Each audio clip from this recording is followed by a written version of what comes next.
El ictus es la causa principal de muerte de mujeres y la segunda de la población general en España. En nuestro país, cada año 100.000 personas sufren un episodio de ictus. Para saber más sobre lo que es y cómo prevenirlo, hemos venido al Hospital Universitario Ruber Juan Bravo. Hemos hablado con el director del Departamento de Neurología y el coordinador de la unidad de ictus.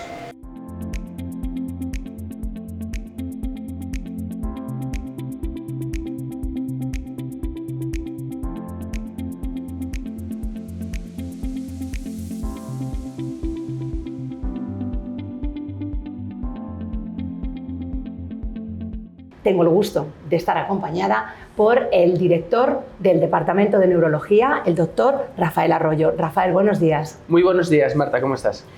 Primero, cuéntanos qué es el ictus y por qué sucede. El ictus es una enfermedad muy importante, muy frecuente, porque produce mucha mortalidad y muchas secuelas neurológicas en nuestros pacientes.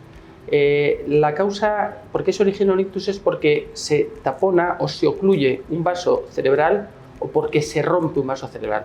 Las consecuencias es que la vascularización, lo que decimos vulgarmente el riego cerebral, se interrumpe y hay una parte del cerebro que realmente se queda necrosado, infartado o realmente con una lesión a veces irreversible. De ahí la importancia que tiene, como veremos, la actuación muy rápida para evitar que el cerebro quede dañado irreversiblemente. Doctor, ¿qué causa un ictus? ¿Hay algo, malos hábitos de vida? ¿Puede haber factores genéticos? Bueno, sabemos que un porcentaje muy alto de ictus podríamos prevenirlos. De ahí la importancia que tiene la prevención de lo que nosotros llamamos los factores de riesgo cerebrovasculares. En primer lugar, la hipertensión arterial, que las personas no saben que son hipertensas y es muy importante. El colesterol, el azúcar, malos hábitos como es el tabaco, el sedentarismo, la obesidad y por supuesto es muy importante también mirarse con frecuencia el corazón porque muchas veces es una causa importante de ictus. Si fuéramos capaces de prevenir todos estos factores de riesgo, seríamos capaces de evitar muchísimos ictus en nuestro país y de ahí la importancia que tiene esa prevención.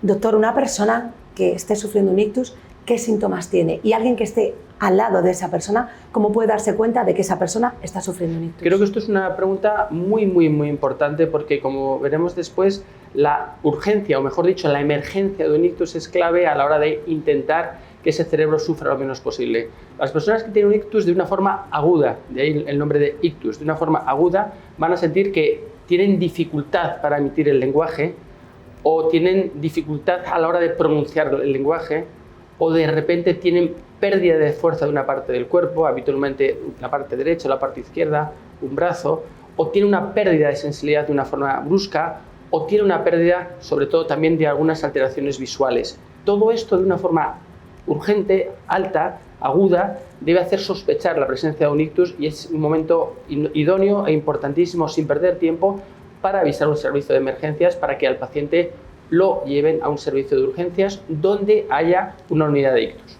Ya has mencionado varias veces la importancia del tiempo. Si una persona tiene estos síntomas y los ignora o cree que son de otra cosa, ¿cuál es la consecuencia de esperar más tiempo? Es decir, siempre hemos dicho, y lo decimos los neurólogos, que el tiempo es cerebro en el ictus. El tiempo es cerebro.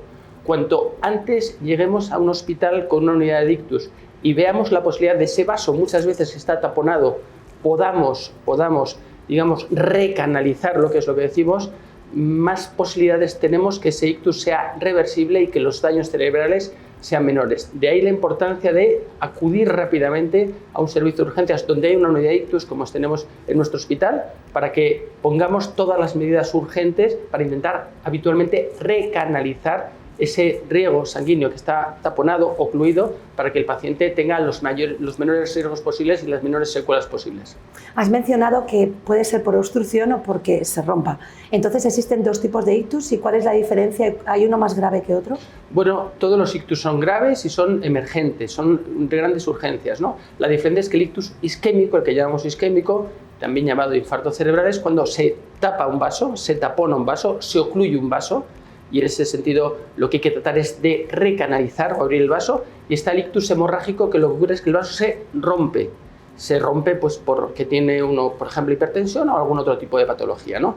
Los dos son iguales de graves y pueden ser iguales de importantes, y lo único que uno produce lo que llamamos un infarto cerebral habitualmente y el otro es el que produce una hemorragia cerebral. ¿Y cómo es el tratamiento en ese caso? ¿Cómo se interviene al paciente según un caso u otro? Bueno, es clave saber desde el principio, cuando el paciente llega a urgencias, a emergencias, claramente todo el hospital está preparado para recibir a una persona de ictus, lo que llamamos un código ictus, y en ese sentido rápidamente un neurólogo debe dirigir este protocolo, se debe realizar una prueba de imagen, habitualmente un escáner cerebral, un TAC cerebral, ver los vasos cerebrales por medio de esa prueba, y si el ictus es isquémico, se ha taponado, tratamos de recanalizar ese vaso con técnicas que ahora mismo son muy avanzadas, y si el ictus es hemorrágico, en este caso no podemos recanalizarlo. Pero luego hay una serie de medidas muy importantes desde el principio para proteger el cerebro y que el cerebro sufra lo menos posible. Lo decía recientemente que afecta más a las mujeres, doctor Arroyo, ¿por qué es así? Bueno, realmente no es muy claro que afecte más a las mujeres que a los hombres, es decir, creemos que afectan de una forma muy similar. Lo que ocurre es que la mujer vive más y la edad es un factor evidentemente favorecedor del ictus, pero realmente la proporción mujeres y hombres es prácticamente por el estilo, ¿no? Lo que ocurre es que la mortalidad incluso en la mujer puede ser mayor, en parte porque además la mujer tiene una esperanza de vida mayor y que evidentemente los ictus a mayor edad son más posibles por los factores de riesgo cerebrovasculares. Comentabas antes que cosas como llevar una vida saludable desde luego puede prevenir, pero realmente puedes decir, si hago esto no voy a tener un ictus o no hay nada que asegure que sin ninguna duda, es decir, a las personas hay que decirles que se controle la tensión arterial, es fundamental, que se les controle el colesterol, que se controle el azúcar, que tengan una dieta equilibrada y sana, poca sal, la sal no es buena, es decir, sobre todo que las personas estén delgadas, el sobrepeso es un gran factor de riesgo y sobre todo evitar el sedentarismo y el tabaquismo. Si todo eso lo hacemos podemos prevenir mucho ictus, es decir, el autocuidado es fundamental de cara a la prevención del ictus sin ningún tipo de duda. Importantísimo, doctor. Muchísimas gracias por la información tan valiosa y con estos consejos para ayudar a la población a entender qué es el ictus y cómo prevenirlo. Es un placer. Espero que, por supuesto, a todos vuestros oyentes, que son muchos, pues les sirva para lo que queremos, prevenir ictus. Muchísimas gracias, doctor. Gracias a ti, Marta.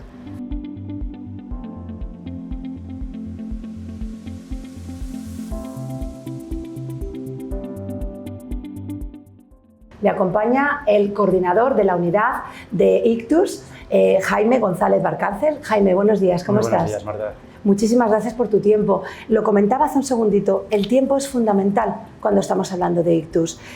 Aquí en Clínica Quirón, en el Hospital Ruber Juan Bravo, tenéis una unidad que da servicio 24 horas los 365 días del año. ¿Por qué es importante, doctor? Lo primero, muchas gracias por venir aquí a vernos. Es importante hablar de estos temas para que gente pueda aprender lo que es un ictus y actuar lo más rápido posible, ¿no? Es importante tener un servicio como este porque, como has dicho, el tiempo es un factor fundamental que va a definir cómo va a evolucionar un paciente, ¿no?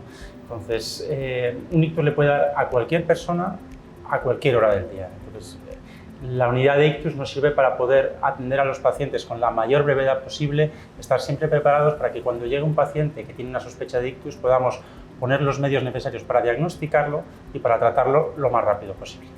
¿Nos podrías contar exactamente qué pasa cuando el reloj cuenta y ha pasado ese ictus? ¿Cuáles son esas secuelas que están sucediendo con el paso de los minutos? A ver, un ictus se llama así porque es una cosa aguda que ocurre de un segundo a otro. Se obstruye una arteria y no deja pasar la sangre y en ese momento pues, se produce una falta de riego en el cerebro, ¿no? Pero es un proceso en el tiempo.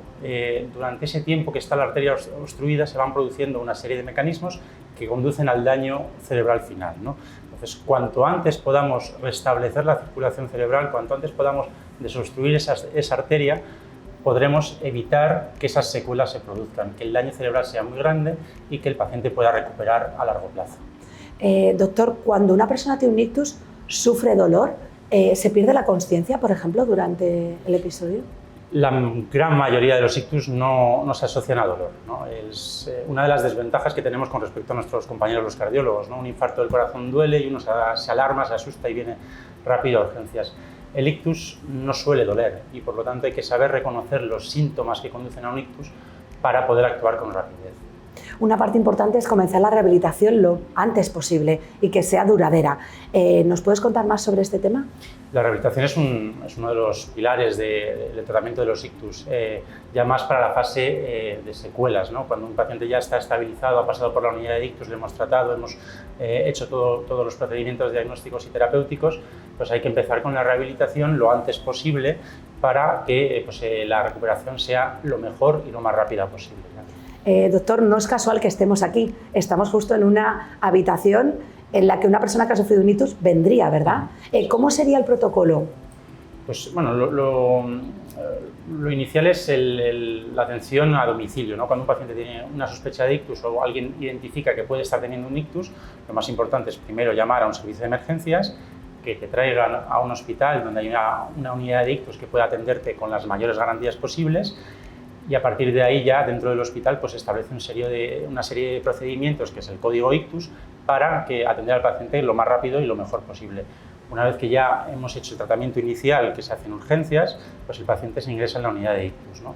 La unidad de ictus es una unidad especializada, coordinada generalmente por un neurólogo, pero que involucra a una gran cantidad de profesionales, desde intensivistas, radiólogos, cirujanos vasculares, neurocirujanos, cardiólogos, una gran cantidad de profesionales para asegurar el mejor tratamiento, el mejor diagnóstico de este tipo de pacientes, ¿no? Y aquí vigilamos pues, factores que son fundamentales para la evolución de un paciente con ictus: la tensión, las complicaciones como las infecciones, el azúcar, una serie de parámetros que pueden hacer que el paciente evolucione mejor o peor, ¿no?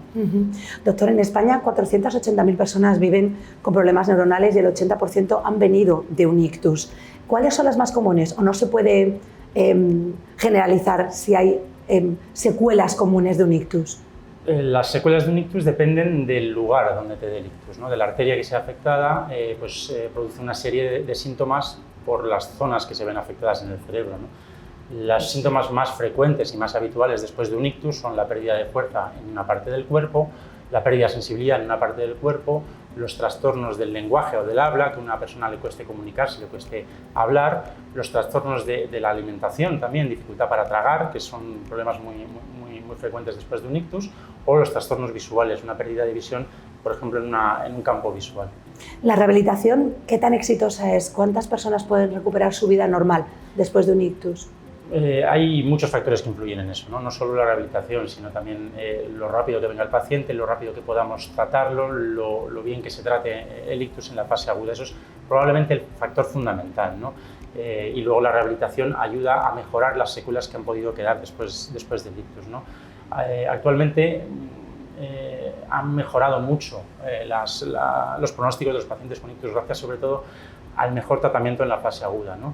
Y hasta un 60-70% de los pacientes que han sufrido un ictus consiguen una recuperación pues, buena o muy buena después de un ictus, pero sabemos que el ictus es la principal causa de discapacidad en el adulto en nuestra sociedad, y hasta un 20-30% de los pacientes pues, pueden quedar con secuelas desde leves a muy graves.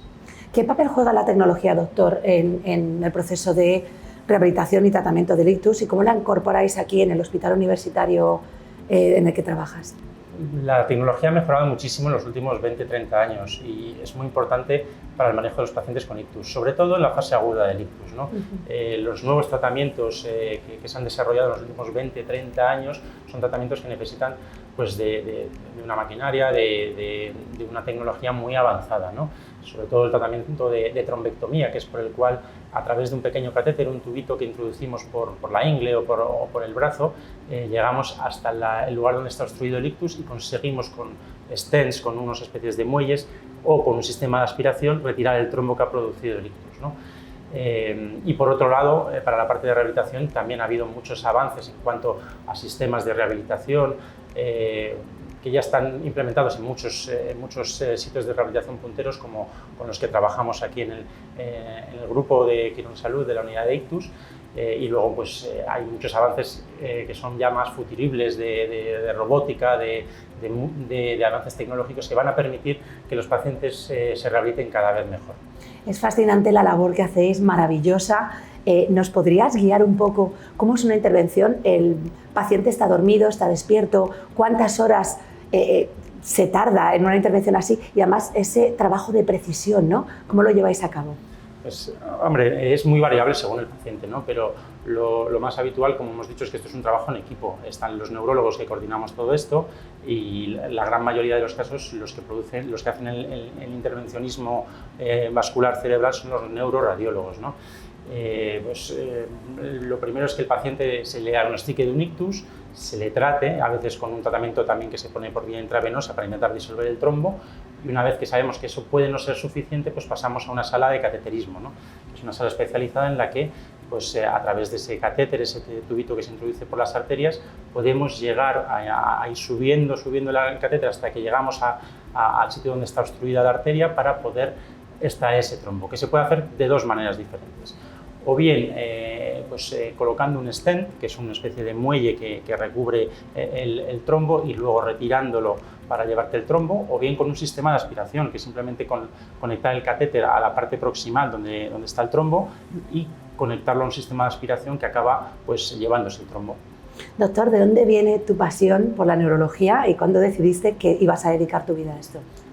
Mi pasión de la neurología, pues casi desde que empecé la carrera, ¿no? La neurología es una especialidad maravillosa, muy bonita, que está en constante evolución. Yo desde que empecé la carrera ahora ha habido pues, una enorme evolución del campo de la neurología en muchísimos aspectos, ¿no?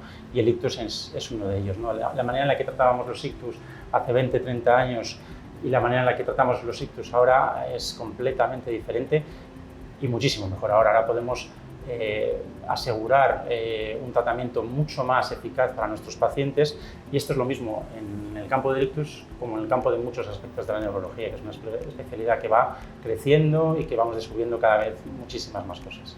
Pues muchísimas gracias por tu tiempo, por tu maravillosa labor, por haber dedicado tu vida a algo tan bonito como es salvar vidas, y gracias por arrojarnos luz sobre este tema para que la población conozcamos mucho más sobre ese ictus y sobre cómo tratarlo y sobre lo importante que es actuar a tiempo. Muchísimas gracias a vosotros por ayudarnos a comunicar este tipo de patologías y de conocimiento que tiene que tener la población en general, y por venir aquí con nosotros cuando queráis. Estamos aquí. Gracias, doctor, gracias.